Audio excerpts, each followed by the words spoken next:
If the Littleton Constitution of 1954 was wrong, it was made right by the Lennox-Boyd Constitution of 1958. When this constitution outlived its consensus, the Ian MacLeod Constitution of 1960 kicked in, and the search for a common ground continued until the Independence Constitution was adopted. But even then, this constitution was adopted as a ceasefire document to facilitate independence. After independence, the Lancaster Consensus was replaced by a new consensus, and the cycle of constantly negotiating our nationhood continued. So, ladies and gentlemen, when I cautioned against constitutional rigidity in my Madaraka Day address this year, this is exactly what I meant. Our founding fathers and our constitutional heroes did not intend our constitutional order to enslave us. They constructed it to serve us.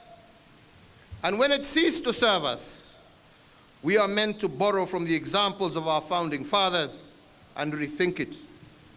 More so, if the national question of the day requires a constitutional settlement.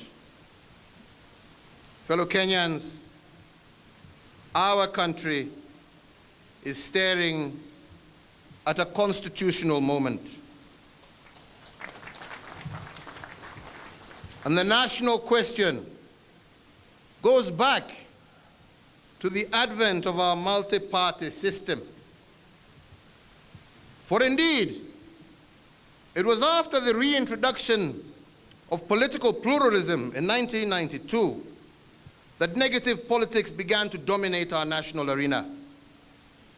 The question at hand, and one requiring a constitutional consensus, is therefore, how do we as a people, as a nation, resolve the winner-take-all situation within a context of competitive politics as required by democratic practice? And how do we ensure we fulfill our democratic credentials without tearing apart the diversity of our nation? The question of us versus them must come to an end, fellow Kenyans.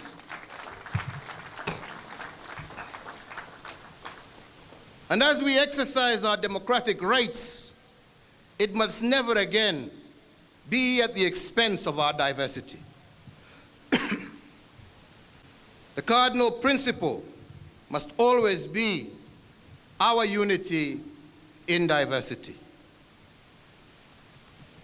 Yes, the 2010 Constitution gave us some remedies, but did it resolve or entrench the zero-sum game in which the winner takes all and the loser goes home with nothing? Are we still in this zero-sum constitutional dispensation that created conflict since the advent of multi-party politics in 1992? And how do we expect as a people to resolve this problem using elections instead of constitutional change? It would indeed, fellow Kenyans, be a tragedy if come subsequent elections we have not resolved this dilemma. And that is why I urge the country to ponder a constitutional consensus around a three-pronged national question. On the one part, the question is political inclusion. Instead of a zero-sum constitutional equation, can we adopt a positive-sum equation? Can we adopt a constitutional arrangement that can take care of our diversity as a people.